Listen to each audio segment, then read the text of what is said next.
When confronted, a person will either face the opposition or run in the other direction. You likely have heard the term fight or flight.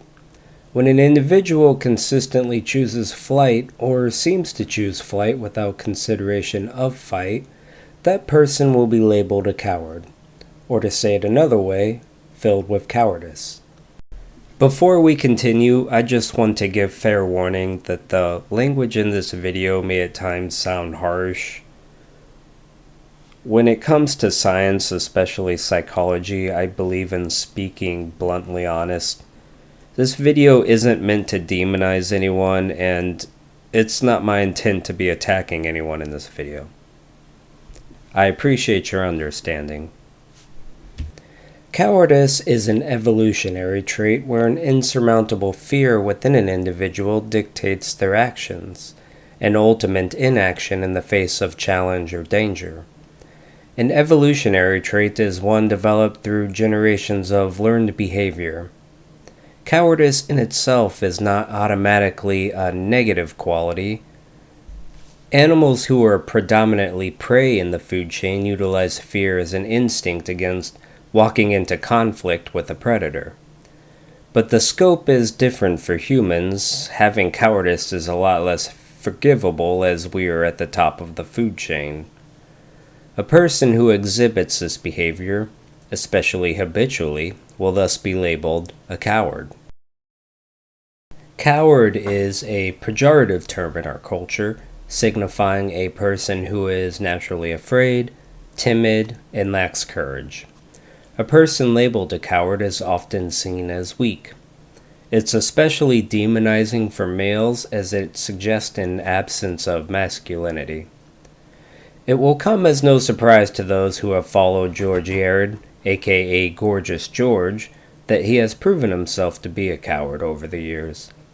But like most failings GG exhibits, he's not just some run-of-the-mill example. It's not just simply that George is afraid of confrontation or will always back down from a physical fight.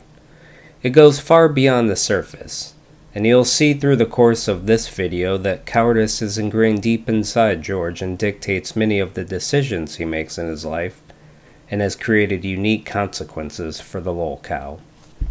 Before we go into the textbook background and psychology of cowardice, let's review some specific notorious cases of Gorgeous George's cowardice over the years.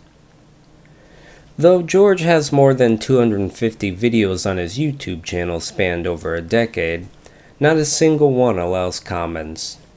GG's fear of criticism is so strong that he simply disables the comment feature of YouTube. Even now, when YouTube has built out the comment feature to allow an uploader to designate that only subscribers can comment, or alternatively can delete individual comments they don't like, George still chooses to completely avoid any opportunity of criticism or feedback. As if that somehow wasn't enough protection for George, he will still go as far as completely removing his show from a public platform and hosting it on a private Facebook page, often to little or no viewers. If that doesn't make sense for those new to the GG saga, I'll let you know you are understanding that correctly. George is so afraid of criticism that he sometimes records a show for no one to watch. And it's not just his own YouTube channel that is victim to attempts to suppress free speech. GG infamously flags videos on other users' channels. Any video containing any amount or degree of criticism or poking fun at George has been subject to his campaign of abusing the YouTube reporting system to block any adversary content on YouTube. This video itself could very well be flagged by George, which would be a funny way of proving my point. George's fear of interactions with people outside a small circle also includes his phone. GG has long had his phone set up to block incoming calls from unknown numbers, as in it only accepts numbers from the few in his camp. Think about that. George pays for a phone that pretty much doesn't accept incoming calls. How many people on the planet do that? Can you imagine paying for a car that you only drive in reverse? Gigi's cowardice certainly extends beyond the internet as well. He has long made threats towards his public detractors wherein he challenges his opponent to a fight. But when George is confronted in his real world, he runs away. There are many examples of this. P.I. Henry Mitchell was at a Buffalo Wild Wings at the same time Gigi was in the parking lot, and George drove away. Another time, Henry yelled out to George from the Arby's parking lot while Gigi was going through the drive-thru, and George once again drove off to avoid confrontation. On the rare occasion that George doesn't or isn't able to run away from confrontation, George calls the police.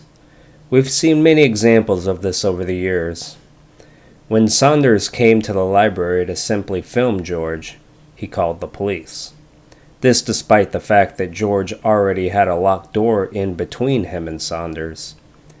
Gigi still needed law enforcement on scene to stand around him. George would even call Kristen for backup. Yeah, he's here. Saunders is there? Yeah, he's here.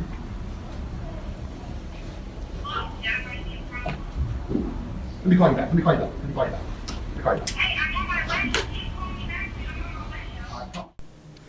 We heard in a voice message to Phyllis that when Goons called George during his birthday bash, he called the police to monitor the parking lot. And how many times in Saunders' calls has Saunders updated George with information about the Goons in his real world, and George's automatic response is to call the police. The most alarming example of George's cowardice, in my opinion, is the Watt confrontation during the inaugural GoonCon 2023. A group of goons showed up to Watt's apartment as Watt stepped outside with George on speakerphone. George quickly hung up with the confirmation that the goons were there and left Watt to face the goons alone. George displayed pure cowardice during GoonCon as a whole, but Watt is supposed to be George's buddy, now one of his closest friends. And when George's adversaries, his worst enemies, showed up to Watt's doorstep, George ran. I remember being appalled as this event unfolded. I try hard to present my content on George without personal emotion, but Gigi abandoning his friend Watt in a time of need was a new low for me.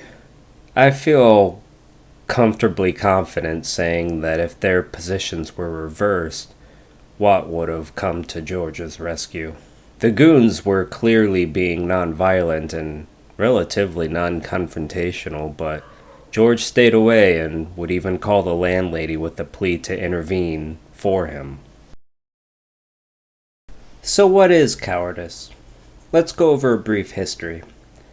The word coward was adapted from the French, and I'm trying my best here, "Coard," which translates to tail with an agent noun. I don't mean to take viewers too into the weeds, but an agent noun is essentially adding the defining action to a noun, making it a title. The word bake with an agent noun could be baker. It's a bit of a French colloquialism, in this case meant to represent an animal showing its tail by running away, or mimicking how a dog will put their tail between their legs to display fear and submission. Symptoms or traits of cowardice span greatly in detail, but typically all lead back to these core issues. For each entry, we'll go over a brief summary and look at some specific Gigi examples. When one thinks of cowardice, this is typically the core issue. A person backing down from a fight is the popular visual for what a coward is. But confrontation extends far beyond a physical challenge or even in-person encounter. Avoiding confrontation can come in the form of not answering a phone call, not responding to an email, or not engaging on social media. We've seen many examples over the years of George running away from confrontation online. George is incredibly protective about who he is friends with on Facebook and who is allowed in his Facebook group. When goons comment on posts by mutual friends, George will demand that friend remove the comment and unfriend the goon. Fear of confrontation doesn't even require another person. As complex beings, we all find ourselves in compromising positions in life wherein we need to confront ourselves. The fear of confrontation will prevent that individual from learning, growing, and changing, which, as we see with Gigi, can be detrimental to that person's life. I covered the hallmark examples of this earlier, but it certainly was not a comprehensive list of times George has avoided confrontation. During the inaugural GoonCon, the group visited Gigi's father's grave at Forest Lawn Cemetery. George has long claimed he would defend this location against any and all of his detractors, and one can understand his decision to not confront the likes of Deus or Eugene in attendance, who could easily roll him, though that is still cowardice. Viewers may be less aware that I was on vacation in Richmond in fall of 2022 and Gigi even avoided little old me. I did my own solo tour and visited the gravesite as well, along with historic locations such as 1307 Stony Creek, Richmond Public Library, and the defunct Fieldens. George was aware of all this as he was communicating with me via email at the time, but I never saw him. And I don't say this to try and be a jerk or rub it in, but I'm certainly not an intimidating person, nor do I get into George's real world, but even he didn't confront me. Fear of confrontation can also be pointed inward. Gigi's inability to confront himself is on display in many recorded calls with Saunders and Phyllis. The destitute nature of George's life is a recurring topic of discussion, whether it's his general vagrancy, living in his van, working jobs that keep him below the poverty line, or his failing health, just to name a few. George will quickly make an excuse or change the subject.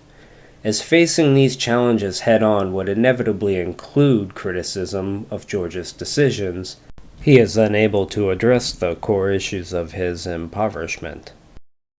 You might be familiar with the term projection, which is displacing your own feelings and thoughts onto another person as an act of deflection. A person will typically use projection as a way to alleviate their own insecurities about what is being accused.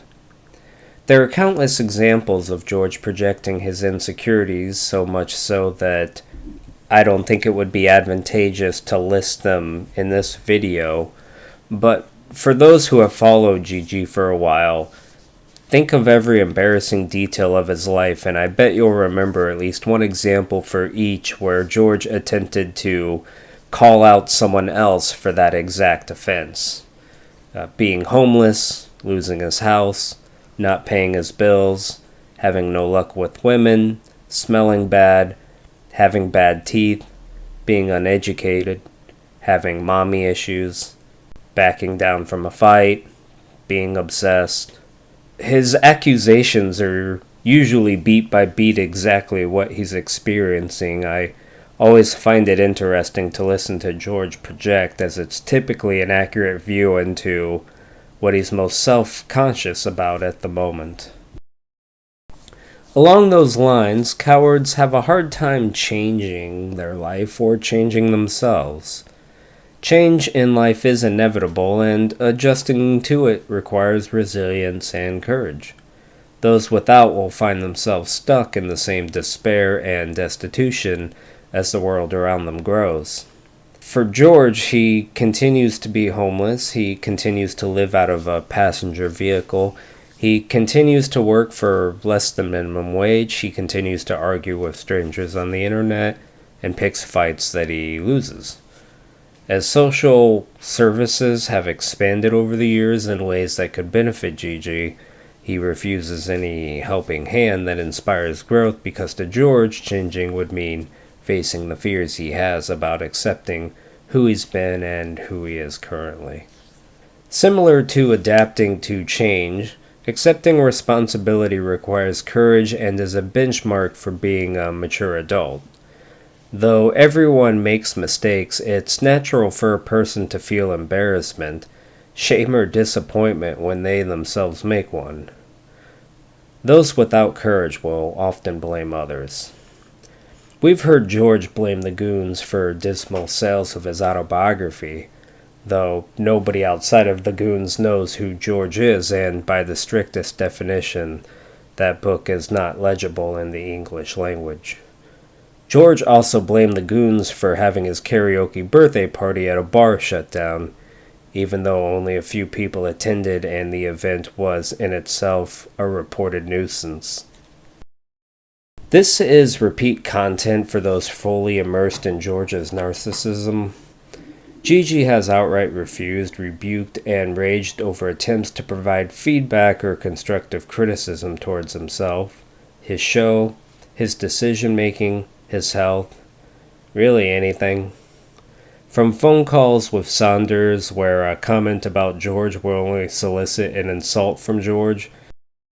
They'll put an end to this shit once and for all.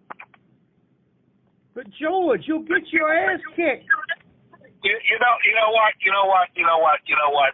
And I'm going to have you tell me that.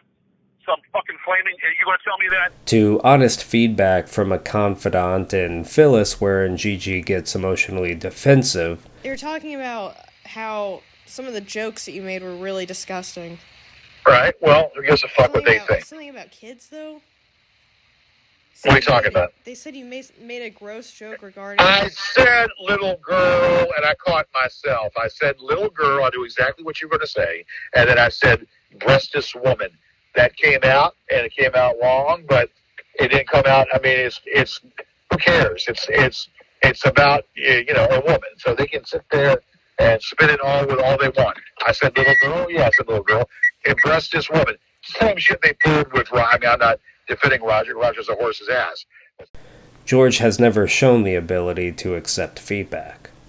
A person controlled by fear will habitually seek reassurance from external sources to calm the dread of needed confrontation and feelings of inadequacy.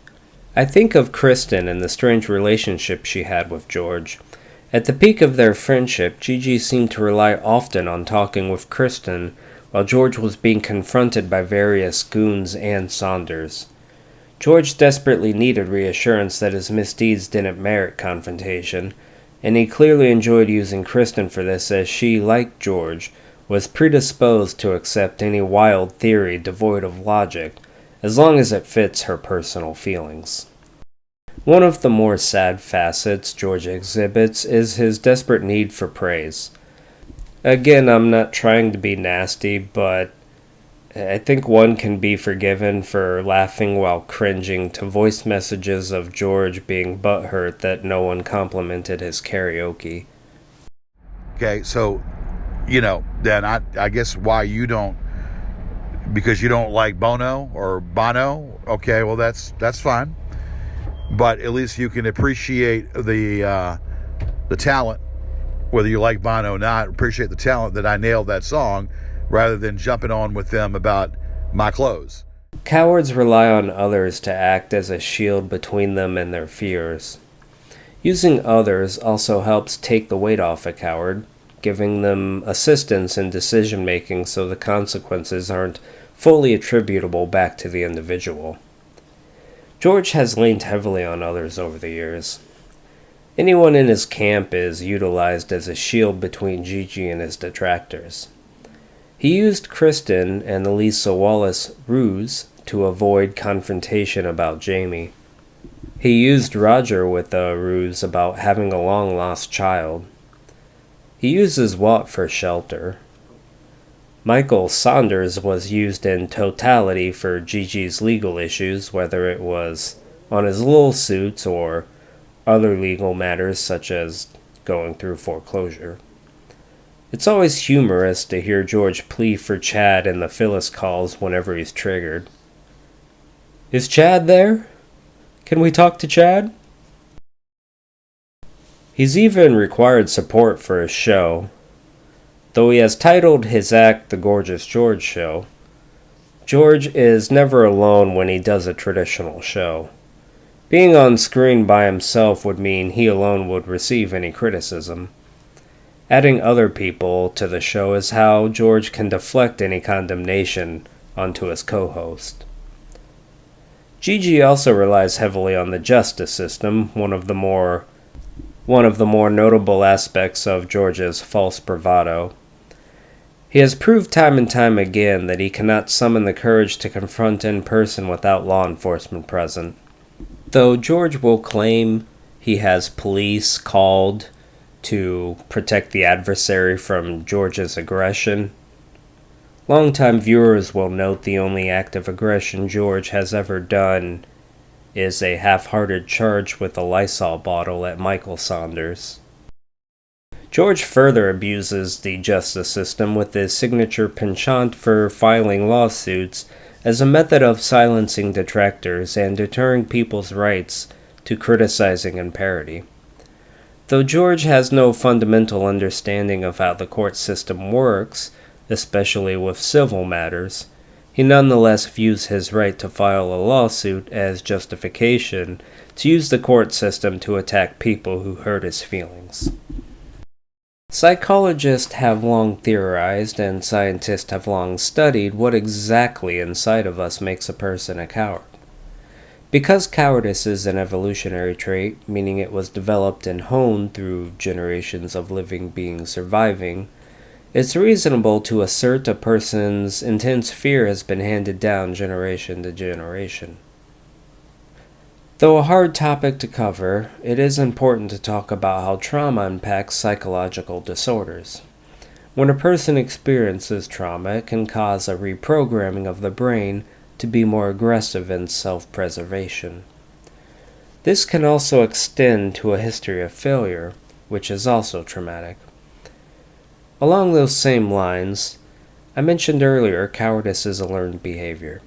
Past trauma and a history of failure can both contribute to gaining cowardice over the years. After so many times of backing down from fighting, an individual will become conditioned to the fear. Like all psych disorders, the inflicted individual will see daily consequences, as will those around them, and the consequences will be harsh. Cowardice in the military has historically been met with corporal punishment, which often means death. One of the primary casualties of cowardice is relationships. Gandhi said, "Cowards can never be moral." Being moral and making moral decisions often involves being unselfish and acting outside your own interest or safety, which, as you've seen through this video, is contrary to the foundation of cowardice. A coward is hard to trust. Especially in a substantive relationship, trust is an essential component. Unresolved conflict is another heavy consequence of cowardice. As mentioned, it takes courage to look inward and face your own deficiencies. Habitually avoiding the act of self-improvement will obviously leave the individual in the same dire straits. The coward label also does a lot of damage to George's public persona, his gorgeous George ego that has been designated a public figure. Especially considering that a large part of this persona he took from Ric Flair centers around a macho, fearless attitude, seeing him act cowardly otherwise is a stark contrast mired in irony. This has clearly hindered his attempts at portraying himself publicly as a man. So, do you think Gigi is a coward? Have you seen any examples of Gigi showing courage? Feel free to leave it in the comments, and I hope you enjoyed this video, and have a great day.